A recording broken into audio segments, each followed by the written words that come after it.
et une attitude. Portez le nom de Jésus-Christ très haut et très loin, très loin. Précieux temps que tu nous accordes.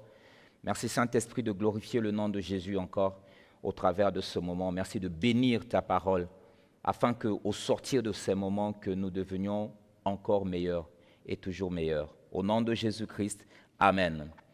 Amen. Voilà, bien-aimés dans le Seigneur, nous vous saluons ce matin dans le précieux et puissant nom de notre Seigneur et Sauveur Jésus-Christ. Nous croyons que nous allons une fois de plus passer des moments agréables dans la présence de notre Dieu et nous ouvrons nos cœurs afin que, alors que nous recevons sa parole ce matin, que sa parole vienne nous changer, que sa parole vienne nous rendre meilleurs. Que les forts soutiennent les faibles. C'est le thème de notre enseignement, de notre message de ce matin, qui n'est pas une série qui se fera en une fois seulement. Que les forts soutiennent les faibles. Je vais vous proposer une portion des Écritures d'abord et ensuite une deuxième. La première, c'est dans Jean chapitre 3, le verset 16e que nous allons lire. Et ensuite, nous lirons Luc chapitre 10. Amen. Amen. Donc Jean chapitre 3, le verset 16e, la Bible dit « Car Dieu a tant aimé le monde qu'il a donné son Fils unique, afin que quiconque croit en lui ne périsse point, mais qu'il ait la vie éternelle. » Alléluia. Un texte que nous connaissons. En général, dans nos églises, lorsque nous lançons ce texte, nous disons 1, 2, 3, on ferme la Bible et puis tout le monde récite. Alléluia. Amen. Car Dieu a tant aimé le monde qu'il a donné son Fils unique, afin que quiconque croit en lui ne périsse point, mais qu'il ait la vie éternelle. Alors ce matin, déjà, ce texte que nous venons de lire de Jean chapitre 3, le verset 16e va nous révéler au moins 4 choses, 4 vérités que je vais déjà ressortir de ce texte de Jean chapitre 3, le verset 16e. La première vérité, c'est que lorsque nous lisons ce texte, nous comprenons, nous nous rendons compte en fait que l'amour de Dieu a précédé nos efforts pour le salut. En général, nous faisons tellement de choses, nous faisons des efforts, nous posons des actes et des œuvres et ainsi de suite, croyant acheter le salut de Dieu. Non, l'amour de Dieu a précédé nos efforts pour le salut. Alléluia. Amen. C'est Dieu qui vient vers l'homme. C'est pas l'homme qui va vers Dieu comme la religion nous enseigne au travers de toutes sortes de rituels et ainsi de suite pour aller vers Dieu. Non, c'est Dieu qui vient vers l'homme et ce n'est pas l'inverse. Nous pouvons le voir dans 1 Jean chapitre 4, les versets 9 et 10. Ça, c'est la définition de l'amour en tant que tel. La Bible, lui, second dit, l'amour de Dieu a été manifesté envers nous en ce que Dieu a envoyé son Fils unique dans le monde afin que nous vivions par lui. Verset 10. Et cet amour consiste, dites avec moi, consiste.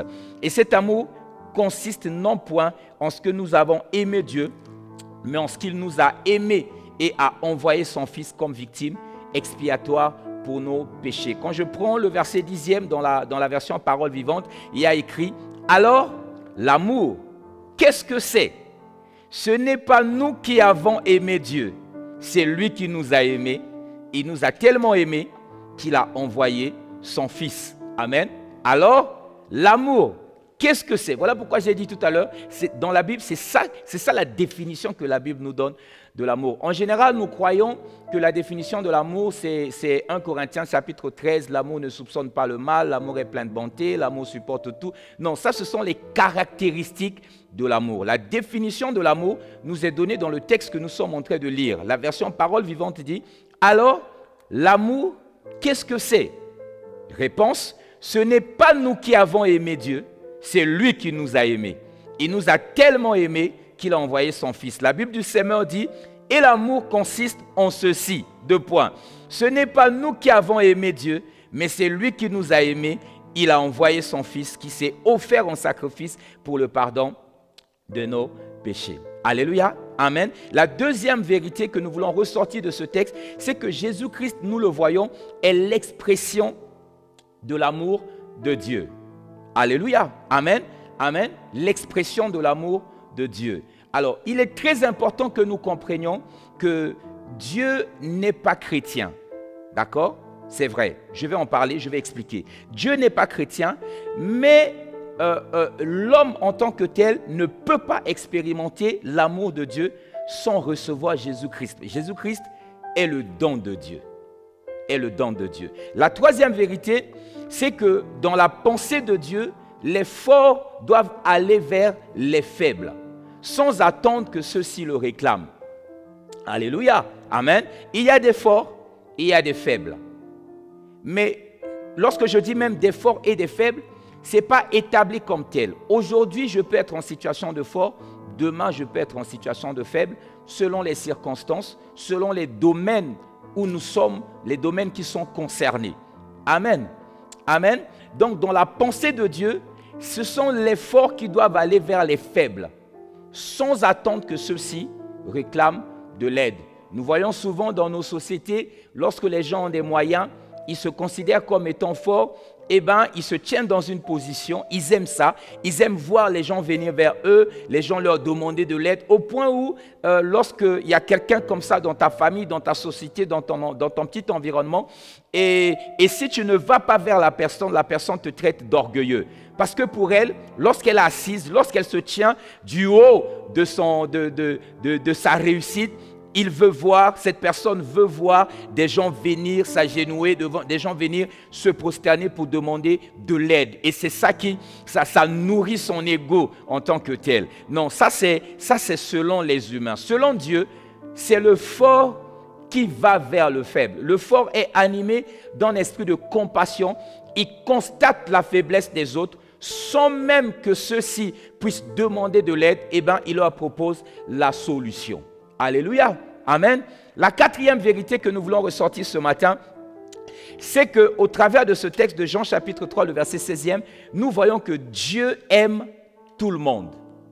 Dieu aime tout le monde. J'étais en train de dire tout à l'heure que Dieu n'est pas chrétien. J'ai entendu un homme de Dieu, il y a quelques semaines, qui a fait un post et puis il a expliqué Dieu n'est pas chrétien. Oui, effectivement, lorsque quelqu'un est religieux, quand il entend ça, il dit, mais ce monsieur, qu'est-ce qu'il raconte? Dieu n'est pas chrétien. Véritablement, Dieu n'est pas chrétien. Dieu n'est pas seulement le Dieu des chrétiens. Dieu n'est pas seulement le Dieu des musulmans, n'est pas le Dieu des bouddhistes ou je ne sais pas trop quoi. Dieu est le Dieu des hommes. Il aime les hommes. Il aime tout le monde. Mais j'ai dit tout à l'heure, on ne peut pas expérimenter son amour sans passer par Jésus-Christ, sans donner sa vie à Jésus-Christ. Mais Dieu n'est pas chrétien. C'est parce que nous avons, dans notre esprit, nous pensons que Dieu est chrétien, que nous sommes en train de caricaturer, nous sommes en train d'exclure, nous sommes en train de marginaliser tous ceux pour qui Jésus est mort.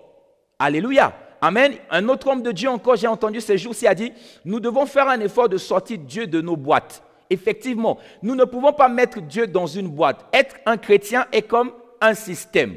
Amen. Et du reste, vous le savez, Jésus-Christ n'a jamais laissé une religion en tant que telle. Jésus-Christ n'a jamais parlé de chrétiens. Le Seigneur Jésus a parlé d'église. Et ensuite, avant de mourir, dans Matthieu chapitre 28, les versets 19 et 20, il a parlé aux disciples. Il a dit aux disciples d'aller partout et de faire des disciples. Il n'a jamais dit de faire des chrétiens. Il a dit de faire des disciples. C'est qui les disciples? Ceux qui suivent l'enseignement du maître, ceux qui vivent selon l'enseignement du maître. C'est du reste des païens à Antioche, dans Actes des Apôtres chapitre 11, et là ça va être le verset 26e, qui ont vu, l'apôtre Paul était là dans leur localité pendant une année. La Bible dit il a travaillé et ils ont vu les disciples, leur vie, leur marche, leur a rappelé Christ. C'est là que pour la première fois, ils ont appelé les disciples des chrétiens. Chrétien en grec qui veut dire, le mot grec qui est pris pour chrétien, c'est Christianos. Ce mot veut simplement dire comme Christ. Ou encore d'autres le traduisent par des petits Christ. Alléluia. Amen. Amen. Donc ce sont les hommes en tant que tels et du reste des païens qui ont vu et qui ont appelé les disciples les chrétiens. Et nous on a pris ça aujourd'hui, on a mis toutes formes de choses derrière et c'est devenu entre guillemets une religion.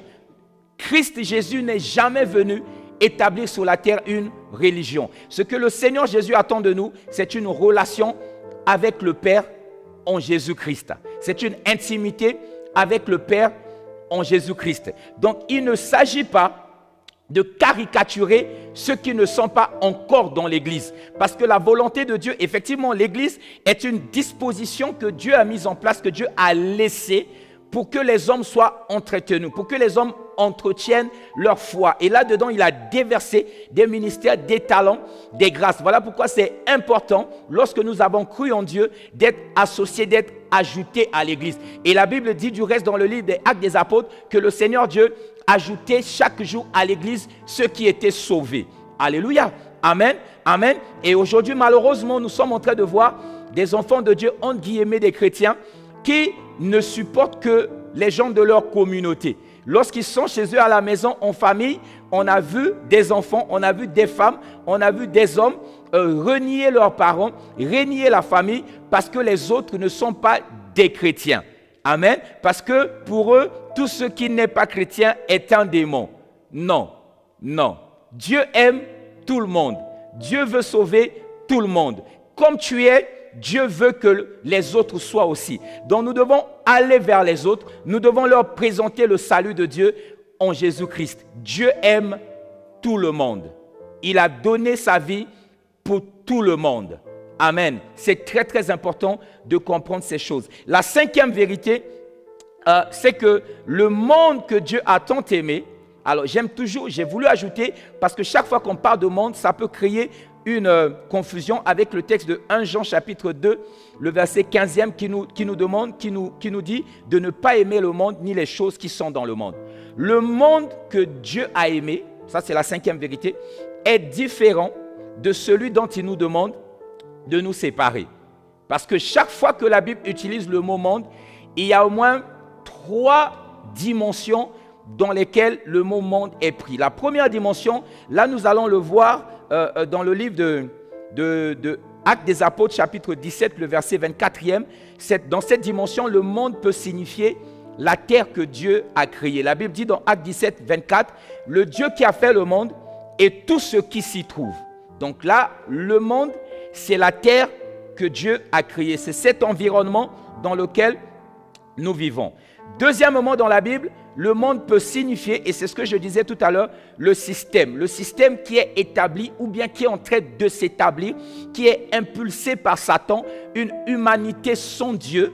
Amen. C'est de ce système-là que la Bible nous recommande de sortir. 1 Jean chapitre 2, le verset 15e, « N'aimez point le monde, ni les choses qui sont dans le monde. » Et troisièmement, et c'est dans ce sens-là que notre enseignement se repose ce matin, le monde va signifier les gens, les habitants de la terre. Car Dieu a tant aimé le monde, donc là il ne s'agit pas du système. Là il ne s'agit pas de la terre, de l'environnement en tant que tel. Là il s'agit des hommes, des habitants, les gens qui peuplent la terre. Dieu a tant aimé le monde qu'il a donné son Fils unique afin que quiconque croit en lui ne périsse point, mais qu'il ait la vie éternelle. Alléluia. Je le dis parce que si un profane écoute, un jour il a écouté, on lui a dit, n'aimez point le monde, ni les choses qui sont dans le monde. Ok. Et puis un autre jour, il entend, Dieu a tant aimé le monde qu'il a donné. Il est confondu. Il est confondu. Donc maintenant, nous savons et vous savez que au moins à 3 dimensions dans la Bible, on utilise le mot monde. Alléluia. Amen. Amen. Donc au lieu de catégoriser, au lieu de caricaturer ceux qui ne sont pas dans nos communautés, la question que nous devons nous poser en tant que véritable Église, en tant que véritable enfant de Dieu, est de savoir qu'est-ce que Dieu attend de nous vis-à-vis de ceux qui ne sont pas encore sauvés. Vis-à-vis de ceux que nous allons appeler aujourd'hui quelquefois les faibles. Eh bien la réponse elle est simple. Dieu veut que nous allions vers eux, que nous fassions comme Dieu. Comme Dieu il a fait pour nous, il a fait pour eux aussi, mais nous le représentons. Dès lors que nous lui appartenons, il nous utilise comme ses représentants, comme ses ambassadeurs. Et bien, à notre tour, il veut que nous allions vers ces personnes-là pour leur témoigner l'amour de Dieu. Nous ne devons pas les exclure, nous ne devons pas les caricaturer, nous ne devons pas les marginaliser, nous devons aller vers eux pour leur manifester, pour leur témoigner l'amour de Dieu. Alléluia, amen, amen. Et parce que nous sommes en train de parler de faibles aujourd'hui et de forts, alors il y a un texte sur lequel nous voulons nous appuyer de Luc chapitre 10 à partir du verset 30e jusqu'au verset 37e qui va vraiment nous aider à planter le décor, qui va nous aider à comprendre la pensée que le Seigneur a fait monter dans notre cœur ce matin. Voici ce que la Bible dit dans Luc chapitre 10 à partir du verset 30e, je vais lire jusqu'au verset 37e, la Bible dit « Jésus prit la parole », je suis en train de lire Luc 2 1910, il prit la parole et dit « Un homme descendait de Jérusalem à Jéricho. Il tomba au milieu des brigands qui le dépouillèrent, le chargèrent de coups et s'en allèrent, le laissant à demi-mort. Un sacrificateur qui, par hasard, descendait par le même chemin, ayant vu cet homme, passa outre. Un lévite qui arriva aussi dans ce lieu, l'ayant vu, passa outre. Mais un samaritain qui voyageait, étant venu là, fut ému de compassion lorsqu'il le vit. Il s'approcha et banda ses plaies, en y versant de l'huile et du vin. Puis il le mit sur sa propre monture, le conduisit à une hôtellerie et prit soin de lui. Le lendemain, il tira 2 deniers, les donna à Lot et dit « Aie soin de lui, et ce que tu dépenseras de plus, je te le rendrai à mon retour. » Le Seigneur Jésus pose la question au docteur de la loi, au verset 36. « Lequel de ces 3 te semble avoir été le prochain de celui qui était tombé au milieu des brigands ?» Eh bien, la réponse bonne du docteur, au verset 37, « C'est celui qui a exercé la miséricorde envers lui, » répondit le docteur de la loi. Et Jésus lui dit, « Va, et toi, fais de même. » Amen. Ce que le Seigneur attend de nous, c'est que nous allions vers les faibles et que nous fassions comme celui que nous appelons couramment le bon samaritain. Amen. Amen. Ce texte nous raconte l'histoire d'un voyage. Et nous pouvons en sortir plusieurs idées, quelques idées qui vont nous aider véritablement à planter le décor du message de ce matin. La première idée, c'est que nous ne savons pas exactement qu'est-ce que l'homme partait chercher à Jéricho. Nous ne savons pas. Nous ne savons pas. La Bible ne le dit pas. La deuxième idée, c'est que nous supposons, et moi je pense que c'est vraiment réel, nous supposons qu'il avait pris librement la décision de faire le voyage et qu'il en était enthousiasmé. Il était en train de faire un voyage, il était content de faire ce voyage. Ceux qui voyagent souvent, ils le savent. Alors, pas lorsque tu as pris l'habitude de beaucoup voyager, mais quand on fait un premier grand voyage, la première fois que tu fais un grand voyage, tu vas partir en Europe ou tu vas partir dans un autre pays d'Afrique ou aux États-Unis, je ne sais pas. Si tu n'as jamais fait un tel voyage, tu es enthousiasmé. Et en général, les gens, quand ils font leur premier voyage important, un voyage qu'ils attendaient, quand ils se réveillent le matin, ils sont fatigués. Parce que toute la nuit, ils ont voyagé. C'est-à-dire que le gars, il rêve 10 fois la nuit qu'il a pris l'avion et qu'il est parti. Donc quand il se réveille le matin, il se rend compte qu'il est encore dans le pays, il est fatigué. Il est fatigué. Donc le voyage crée comme un enthousiasme. Les gens, en général, ils sont contents de voyager. La plupart des gens, sauf si vous vous déplacez pour un deuil ou pour un événement difficile, mais la plupart des gens, quand il va faire un voyage, il est content de quitter là où il est pour aller vers un autre endroit. Donc cet homme, nous imaginons, avant de partir, il était content, il était enthousiasmé. Alléluia. La troisième idée que nous voulons ressortir, c'est que lorsqu'il quittait chez lui, il ne pouvait pas s'imaginer qu'un drame l'attendait sur la route. Il ne pouvait pas s'imaginer que sur la route, il y a un drame qui l'attendait. Et bien la quatrième idée va être la conséquence de la troisième, c'est que finalement, il est important, avant d'entreprendre un déplacement, avant d'entreprendre un voyage, de bien le recommander entre les mains du Seigneur, de bien le recommander entre les mains de Dieu. Et la cinquième idée que nous voulons sortir aujourd'hui, au-delà même d'une idée, mais qui est une vérité spirituelle, c'est que certains éléments du texte de Luc chapitre 10 nous aident à comprendre que l'homme est en train de faire un voyage rétrograde. Amen. Il partait, la Bible dit, il quittait Jérusalem et il était en train de partir à Jéricho. Jérusalem, pourquoi je dis un voyage rétrograde? Parce que Jérusalem est le symbole dans la Bible de la ville sainte ou du lieu saint. C'est le symbole de la présence de Dieu. Mais cet homme est en train de quitter Jérusalem, il est en train de quitter le lieu saint, il est en train de quitter le lieu de la présence de Dieu pour aller vers Jéricho. Et dans la Bible, Jéricho peut être pris comme le symbole de la ville interdite. Et nous nous appuyons sur le texte de Josué, chapitre 6, le verset 26e, pour l'affirmer. Alors là, juste pour planter le contexte, il s'agit du récit du peuple d'Israël qui se retrouve à Jéricho. Lorsque vous avez souvent entendu que les murailles de Jéricho avaient été renversées au travers des cris du peuple d'Israël. Ils se retrouvent, ils doivent attaquer Jéricho. Dieu confirme qu'il a livré Jéricho entre leurs mains. Le Seigneur demande à Josué de garder le peuple quelque part parce que Jéricho, comme la plupart des grandes villes de l'époque, était une ville fortifiée. Alléluia. Donc il y avait des grandes murailles pour y accéder.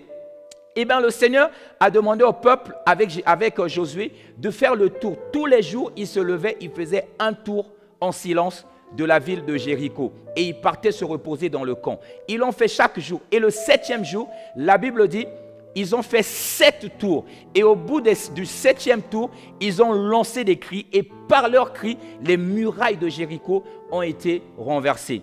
Et là, le peuple a battu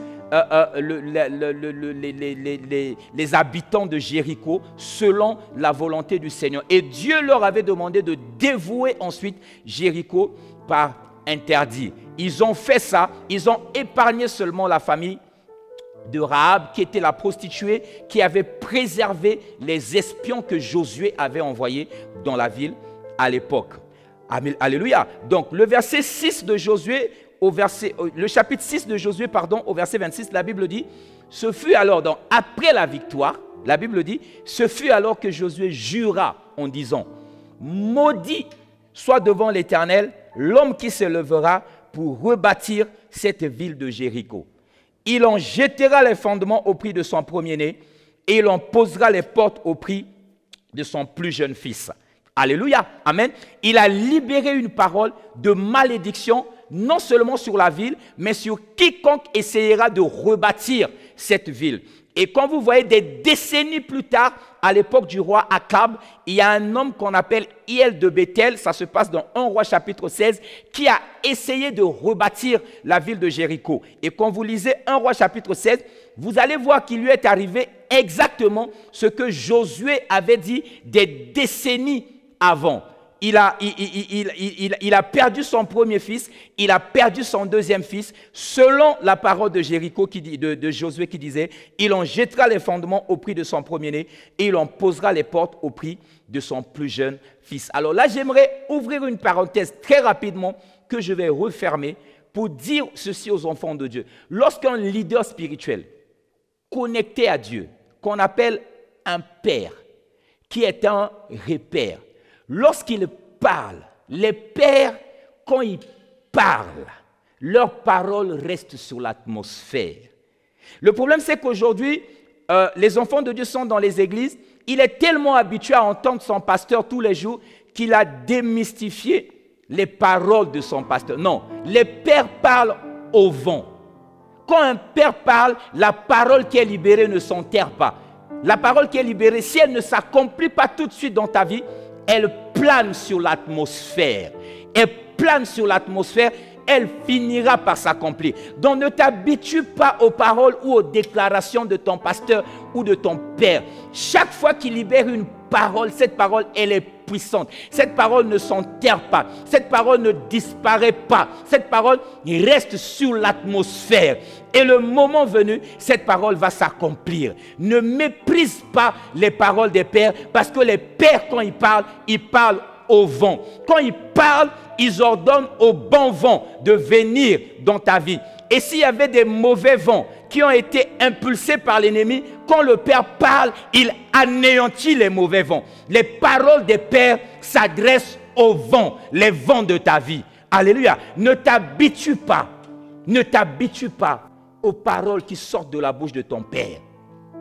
Et pourquoi les gens s'habituent aujourd'hui, je suis encore dans la parenthèse que je n'ai pas encore refermée, c'est parce que certainement chaque année tu entends ton pasteur prononcer des paroles de bénédiction pour toi sur l'église et ainsi de suite. Et l'année s'écoule, tu ne vois pas ces choses arriver. Même si les choses n'arrivent pas, les paroles du Père, si nous croyons ces paroles, si nous nous attachons à ces paroles, les Pères parlent au vent. Les paroles restent sur l'atmosphère, planent sur l'atmosphère. À un certain moment, le Saint-Esprit, qui est l'exécuteur de la parole de Dieu, parce que les pères qui sont connectés parlent de la part du Père véritable, qui est Dieu le Créateur, et bien le Saint-Esprit, qui est l'exécuteur de la parole de Dieu, prend cette parole et l'accomplit dans sa vie.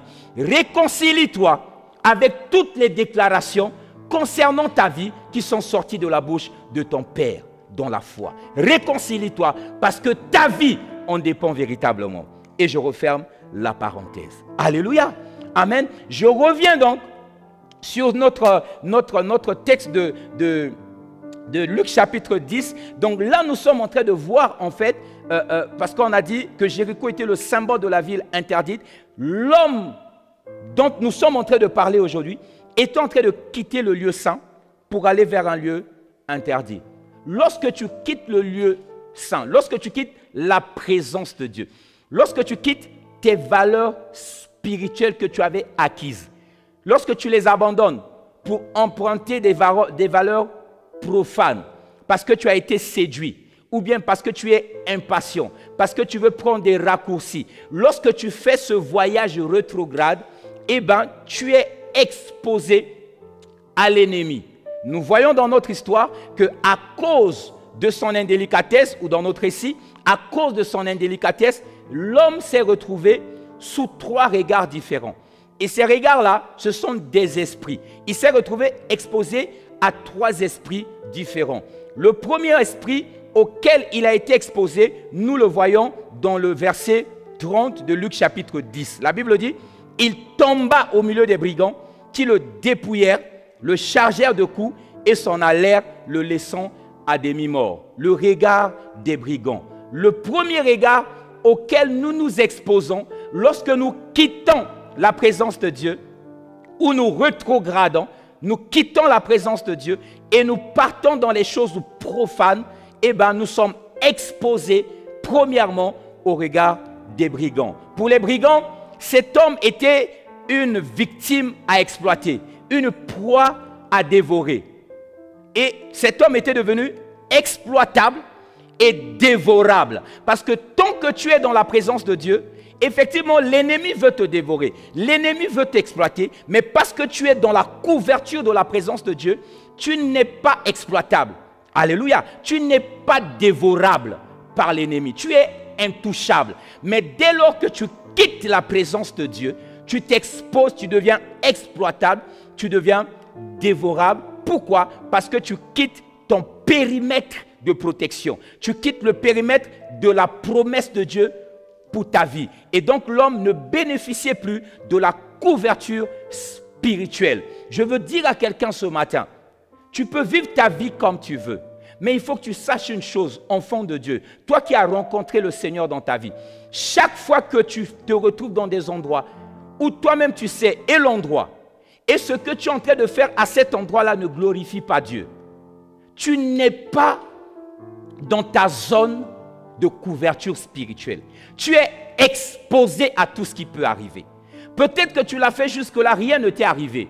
Mais fais attention, parce que le jour où l'ennemi voudra souffler sur le lieu où tu es pour créer un scandale contre ta vie, eh bien, la main de Dieu ne te protégera pas. Parce que tu auras quitté le périmètre dans lequel tu bénéficies de la présence de Dieu et de la protection divine. Alléluia. Amen. Nous nous exposons au regard des brigands lorsque nous sommes faibles, lorsque nous sommes dans une situation de faiblesse, dans une situation de fragilité. Combien de gens aujourd'hui nous voyons dans nos sociétés qui profitent de la faiblesse des autres?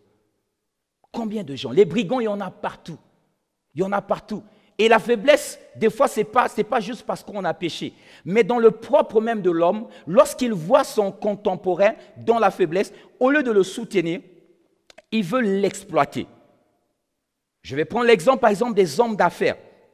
Il y a beaucoup d'hommes d'affaires aujourd'hui qui ont acquis encore plus de richesses parce qu'ils sont allés acheter les actifs d'autres sociétés ou d'autres hommes d'affaires lorsque ces derniers étaient dans une mauvaise passe, lorsqu'ils étaient dans une mauvaise situation, lorsqu'ils étaient fragiles.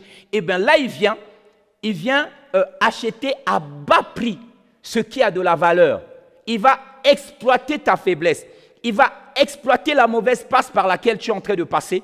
Il va te proposer, il va te faire un chantage. Il va te montrer que si tu n'achètes pas, si tu ne vends pas plutôt, tu ne pourras pas subsister. Tu vas disparaître. Il va sembler te proposer une solution de survie, mais en fait, c'est de l'exploitation. Et aujourd'hui, dans le domaine des affaires, il y a des gens qui en ont fait leur métier. Il est là sur Internet, il fouille partout dans le monde des sociétés qui sont en situation de fragilité et ils vont chercher d'autres sociétés qui sont en situation de force pour leur proposer d'acheter, mais cette fois-ci, à bas prix. Alléluia. Amen. Lorsque nous sommes dans une position de faiblesse, mes bien-aimés dans le Seigneur, faites attention, ne vendez pas. Si vous pouvez ne pas vendre, ne vendez pas. Ah, je me souviens, dans ma vie, il y a eu un moment, j'ai traversé vraiment une mauvaise passe. Je vous en passe les détails. J'ai traversé une mauvaise passe sur le plan financier. Et là, j'ai pris la décision, j'ai commencé à vendre tous les terrains que j'avais. Tous les terrains que j'avais, j'ai vendu. Pourquoi? Parce que je voulais maintenir un certain standing de vie. Je ne voulais pas que les gens, en me regardant, se disent « Ah, Roland est tombé ». Et donc, tout ce que j'avais des terrains partout dans la ville de Pointe-Noire, je les ai vendus les uns après les autres.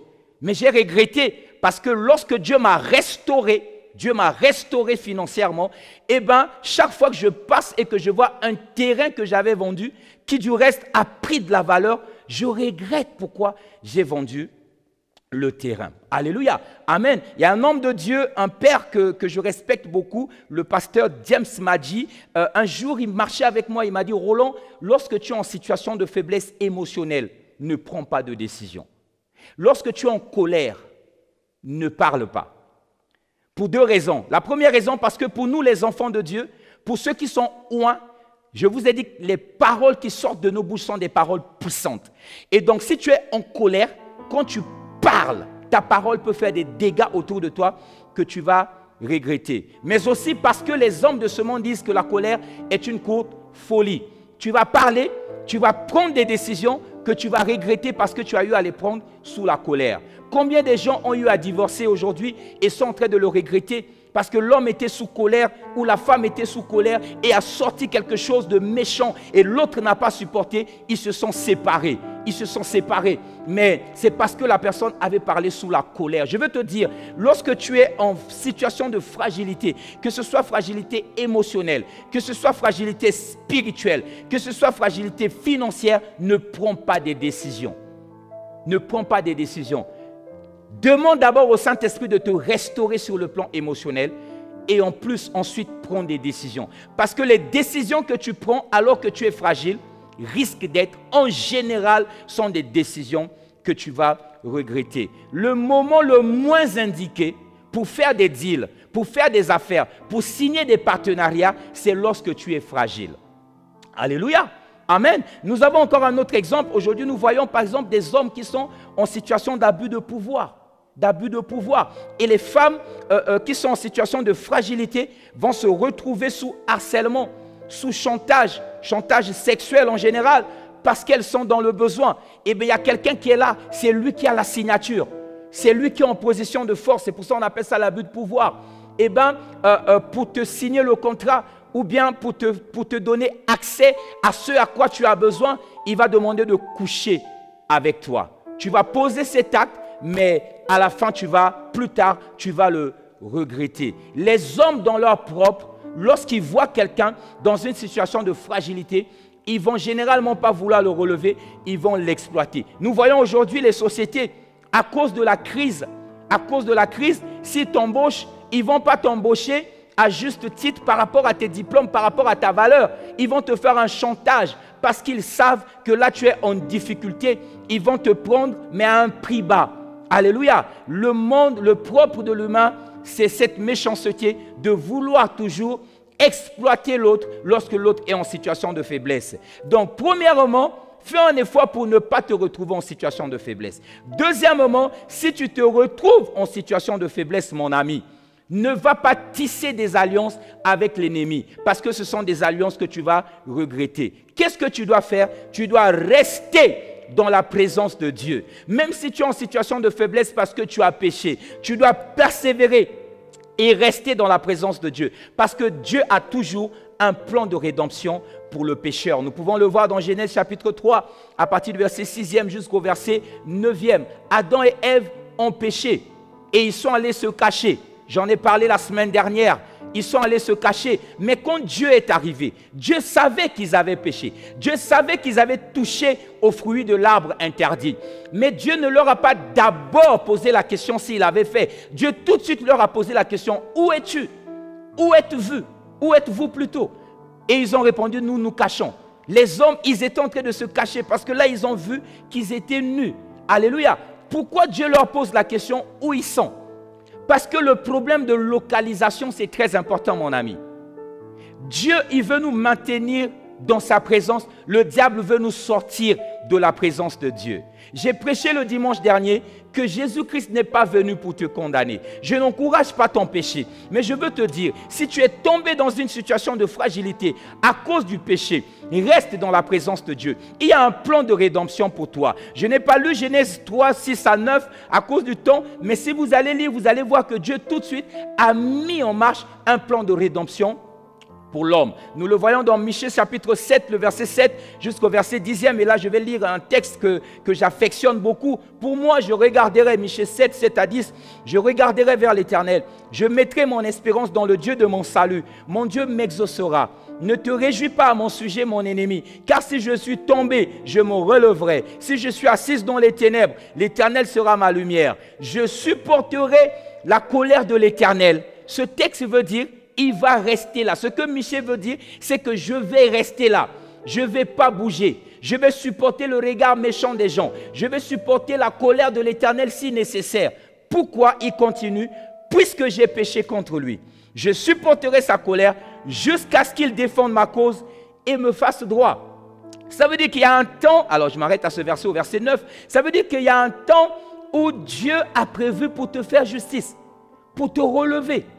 Mais comment il va te relever si tu fuis sa présence? Si à cause de ton péché, tu te retrouves dans les mailles, dans les filets de l'ennemi. Reste là. Ne fais pas des alliances avec l'ennemi, même si tu es en situation de faiblesse aujourd'hui. Dieu veut te bénir là où tu es. C'est là le territoire de la bénédiction pour toi. Même si ça ressemble à un désert, même si ça ressemble à un environnement de famine. Nous le voyons dans Genèse chapitre 26 avec Isaac. Isaac était à Guérar. Et la Bible dit, non seulement c'était un désert, mais en plus il y avait la famine dans le pays. Isaac voulait descendre en Égypte. Dieu a dit à Isaac, ne descends pas en Égypte. Ne descends pas en Égypte. Et la Bible dit, en ce lieu-là, en ce territoire de famine et de désert, Isaac a sémé. Et cette année-là, Dieu l'a béni et a multiplié au centuple les richesses de Isaac. Il est allé s'enrichissant jusqu'à devenir riche et jusqu'à devenir fort riche. Alléluia. Amen. Amen. Donc, reste là, mon ami. Reste dans ce territoire, car Dieu veut te bénir dans ce territoire-là. Lorsque tu sors de ce territoire, eh bien, tu es non seulement exposé à l'ennemi, mais en plus tu es loin du lieu de ta promesse. La deuxième vérité que nous voulons sortir de ce texte de Luc chapitre 10, c'est que parce que nous sommes en train de faire un voyage rétrograde, parce que nous rétrogradons, au-delà, à côté du regard des brigands, nous sommes aussi exposés au regard des systèmes qui sont établis, des dirigeants qui sont établis sur nous. Alléluia. Amen. Normalement, si un homme se retrouve dans une situation de détresse, il espère de l'aide des systèmes qui gouvernent. Amen.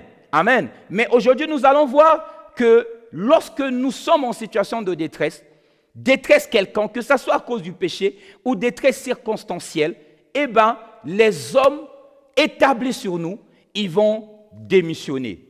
Et dans ce texte, on nous montre la première catégorie. Je vais prendre 3 catégories. La première catégorie, c'est la catégorie des gens établis sur nous. qui est donné dans ce texte. Là, ça va être les autorités religieuses. Quand vous lisez les versets 31 et 32, la Bible dit « Un sacrificateur qui par hasard descendait par le même chemin, ayant vu cet homme, passa outre. » Amen. Le sacrificateur, il est le représentant religieux. Verset 32. Un lévite qui arriva aussi dans ce lieu, l'ayant vu, passa outre. Voilà la situation de la religion.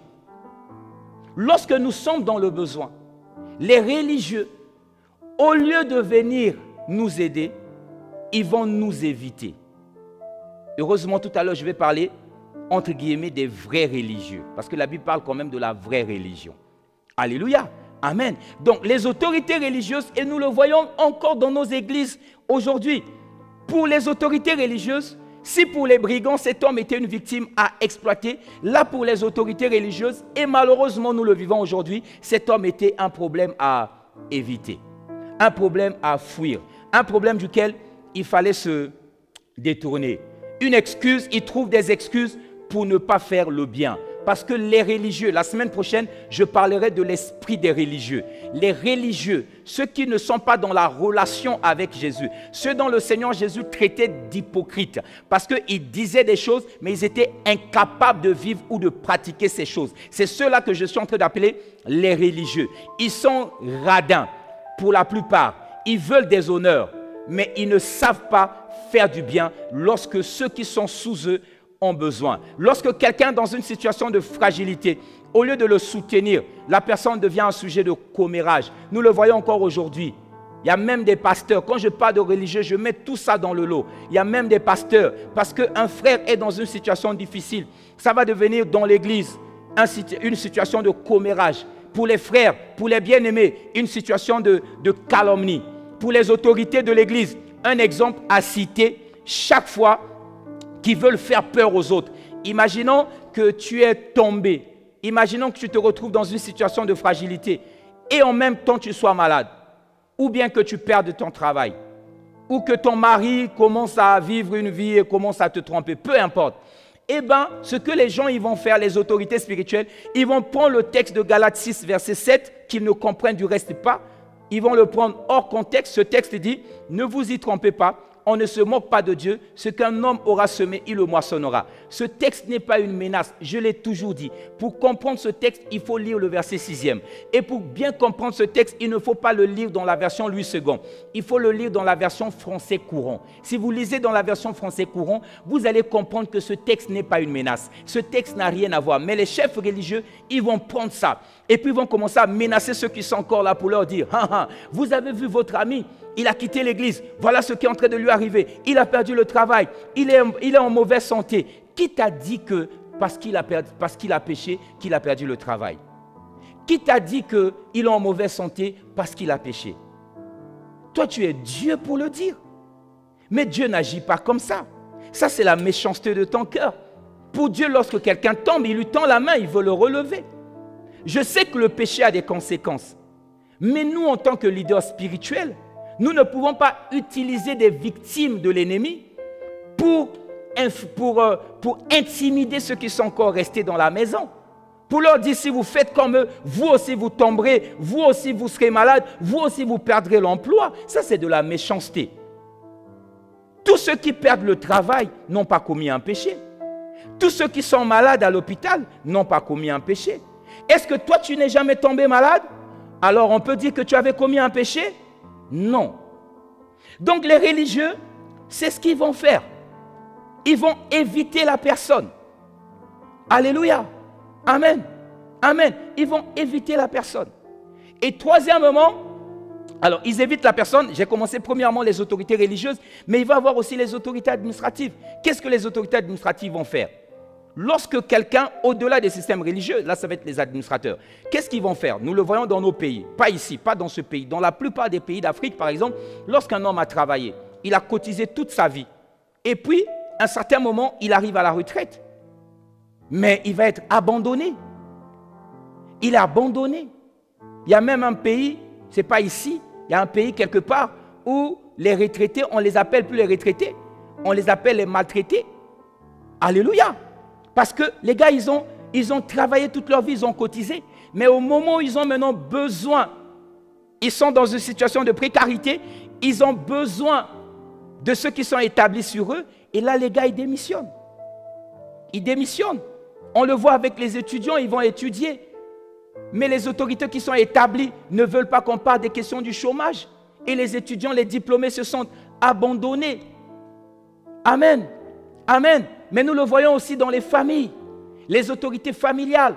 Et là, je vais prendre un exemple dans le cas des mariages. Nous voyons comment, par exemple, vous avez un frère qui arrive à décéder. Et puis, les parents de monsieur vont prendre tous les biens. Alors que lorsque le monsieur est décédé, son épouse est dans une situation de fragilité, les enfants sont dans une situation de fragilité. C'est là qu'ils ont besoin de vous, autorité de la famille. Mais au contraire, vous allez les expulser, vous allez les menacer. Cette femme qui hier était votre belle-sœur, qui vous dépannait de temps en temps, ou bien parce que vous aviez du mal à parler directement à votre frère, quand vous avez des besoins, vous passiez par elle, et elle intercédait pour vous auprès de votre frère, et celui-ci résolvait vos problèmes. Mais dès que ce dernier a fermé les yeux, cette femme devient vos ennemis, votre ennemi. Les enfants qui sont vos enfants, quelle méchanceté! Les enfants qui sont vos enfants, là ils ont besoin de vous. Mais vous les abandonnez, vous les expulsez. Un jour j'ai dit à l'église, et je le répète encore ce matin, je ne veux jamais entendre qu'un enfant de Dieu de haut standard pour Christ, qui est connecté à l'autel sur lequel je me tiens, ait des habitudes comme ça. Si tu étais sur le point de faire association avec des parents, des oncles ou quoi, pour menacer la famille, l'épouse, les enfants d'un frère, d'un oncle qui est décédé, sors de cette association.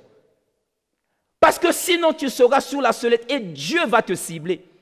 Vous savez que la veuve, l'étranger, l'orphelin, ce sont les 3 catégories de personnes dans la Bible où le Seigneur a dit, si ces personnes-là sont attristées dans leur cœur, s'ils prient, s'ils crient à moi, Dieu descend, Dieu il frappe, il juge terriblement ceux qui sont en train d'opprimer ces catégories de personnes. Et là, en l'occurrence, vous avez affaire à la veuve et aux orphelins en même temps. Bien-aimés dans le Seigneur, sortez de ces situations. Lorsque ces familles sont en fragilité, ce qu'ils attendent des autorités, des chefs de famille, c'est de les accompagner, c'est de les soutenir. Mais malheureusement, ce n'est pas toujours le cas.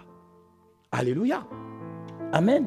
Là, j'étais encore dans la deuxième vérité, qui est le regard des autorités établies sur nous. Autorités religieuses, autorités administratives, donc l'État.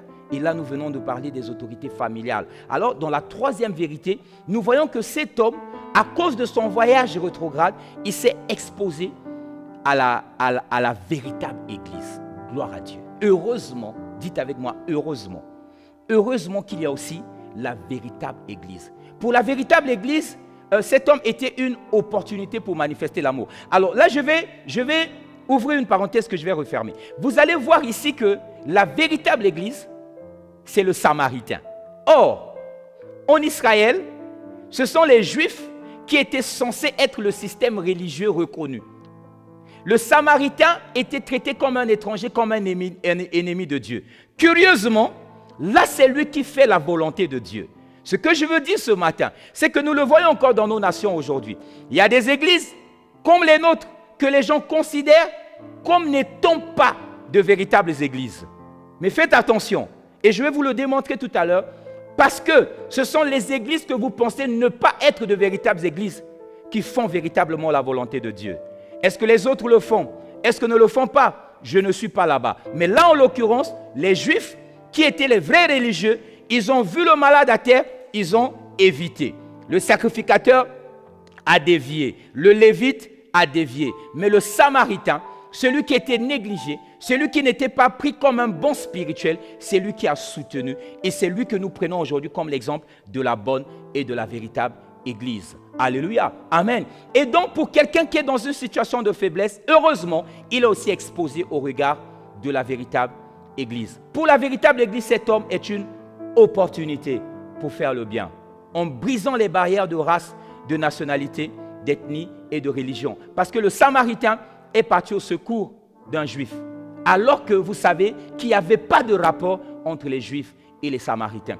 La véritable Église ne parle pas d'ethnie, ne parle pas de tribu, ne parle pas de race, parce que nous ne sommes pas de cette terre, nous ne sommes pas de ce royaume, nous sommes du royaume des cieux. Et dans notre royaume, il n'y a pas de race, il n'y a même pas de sexe, il n'y a pas de différence. Je veux te dire, mon ami, si tu es une véritable église, tu dois aller vers celui qui a le problème et l'aider. Jacques chapitre 1er, le verset 27e, la Bible dit, « La religion pure et sans tache devant Dieu notre Père consiste à visiter les orphelins et les veuves dans leurs afflictions. » Il ne s'agit pas d'aller visiter les gens seulement quand ils sont bien, quand ils ont des moyens parce qu'il va te dépanner. Mais c'est d'aller vers eux dans leurs afflictions. En tant qu'enfant de Dieu, alors je suis en train d'atterrir, nous serons souvent confrontés à ces trois types de positions, de décisions, options.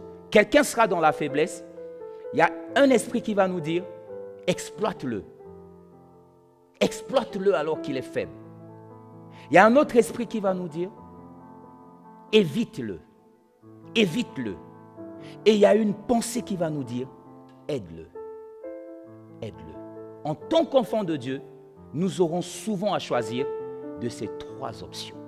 Mais si nous sommes des enfants de Dieu, Dieu veut que nous soyons comme des villes de refuge. La Bible dit dans le livre d'Ésaïe, chapitre 25, le verset 4e, notre Dieu est une ville de refuge, est un refuge pour le faible et pour le malheureux. Ésaïe 25, verset 4e, tu as été un refuge pour le faible, un refuge pour le malheureux dans la détresse, un abri contre la tempête, un ombrage contre la chaleur.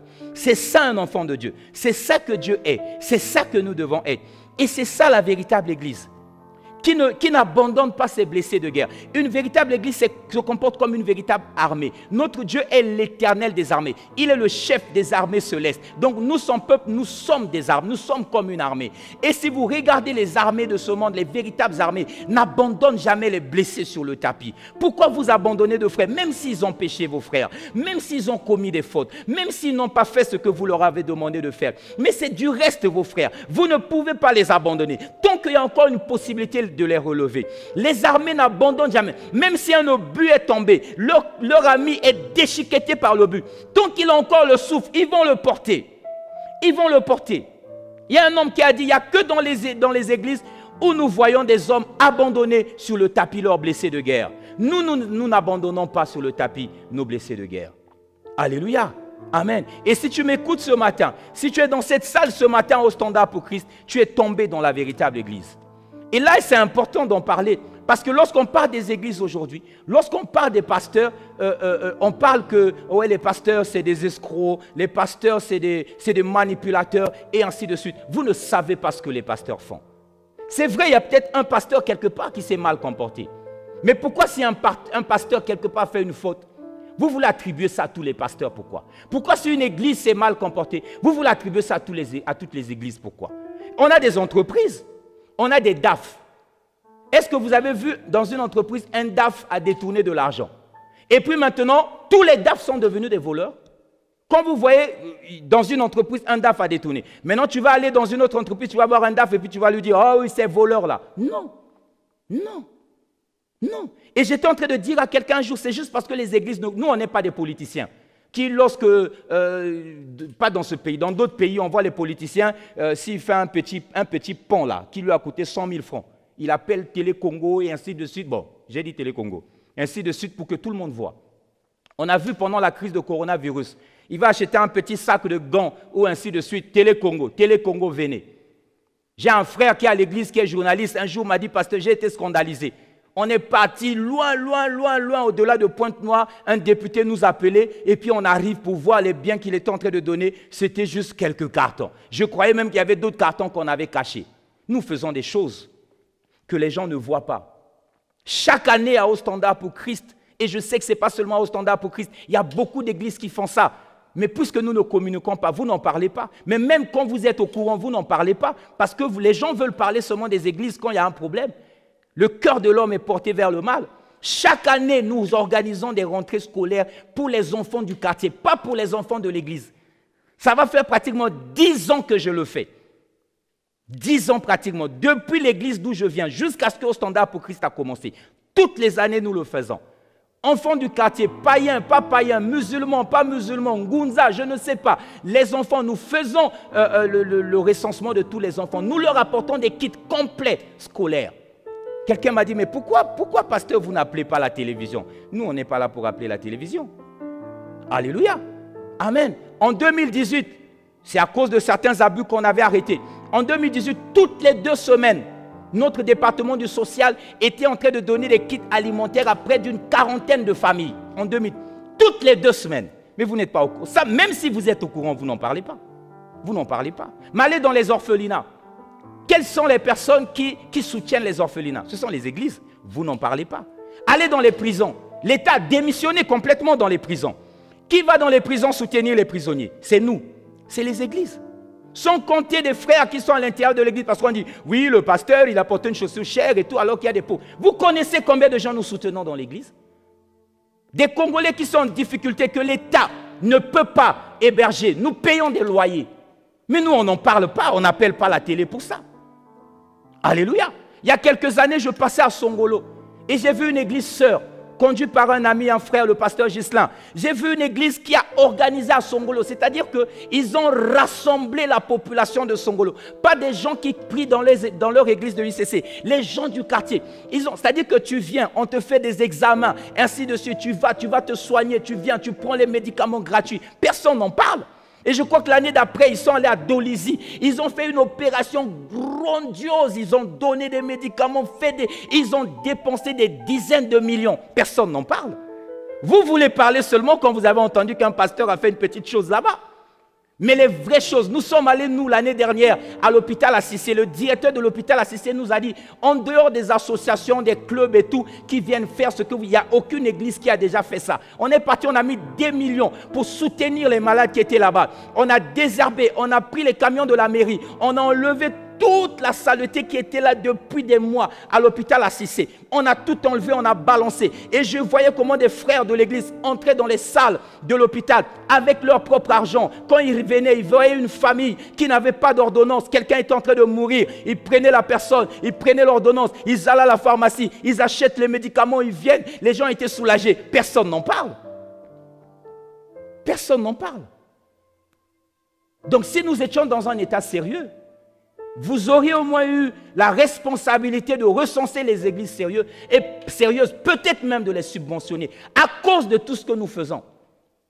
Sans compter que c'est les églises, ce sont les pasteurs, alors qu'on dit que nous on manipule les gens, ce sont les pasteurs qui temporisent, qui tempèrent les cœurs des gens, pour que malgré les fautes de nos autorités, que les gens soient tranquilles. C'est à cause de l'église.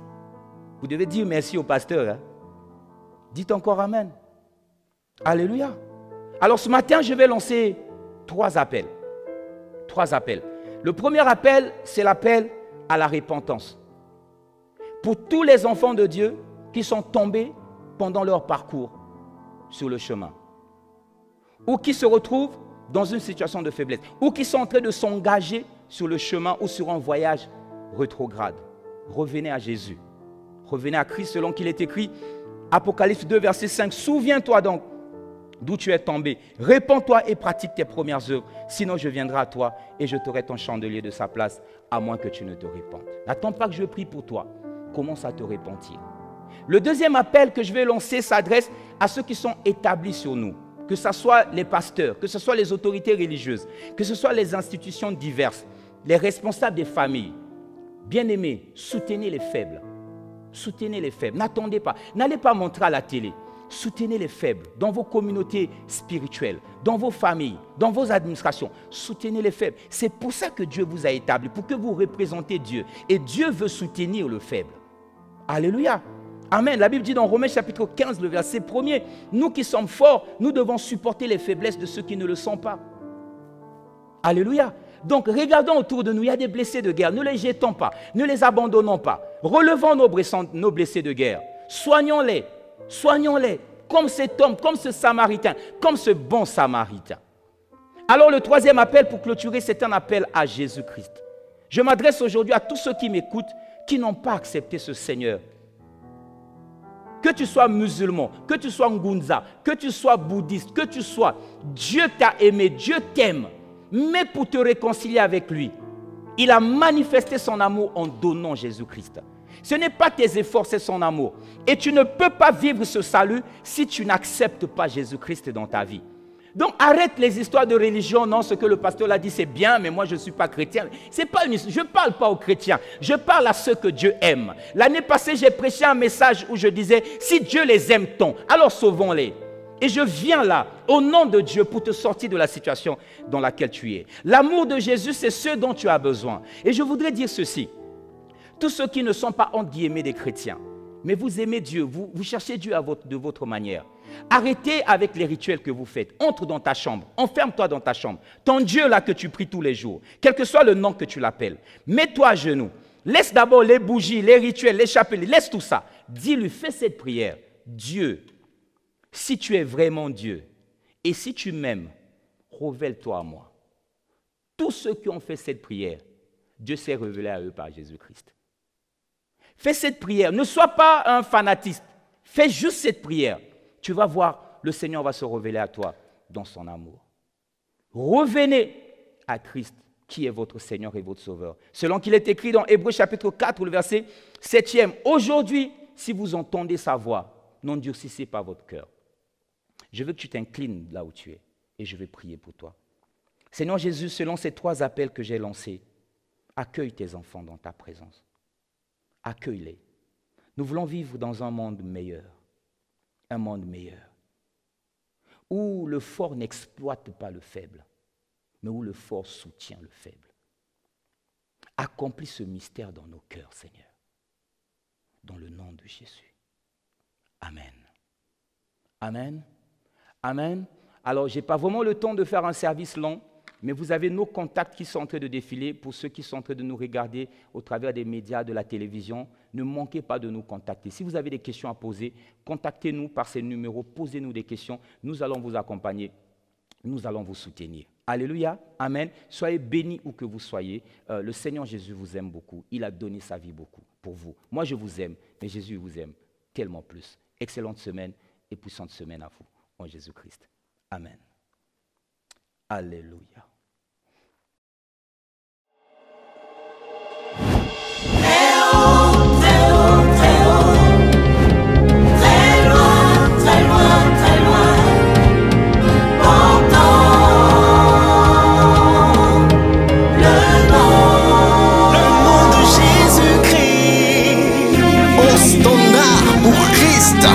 Une église, un rêve, une passion et une attitude. Portez le nom de Jésus-Christ très haut et très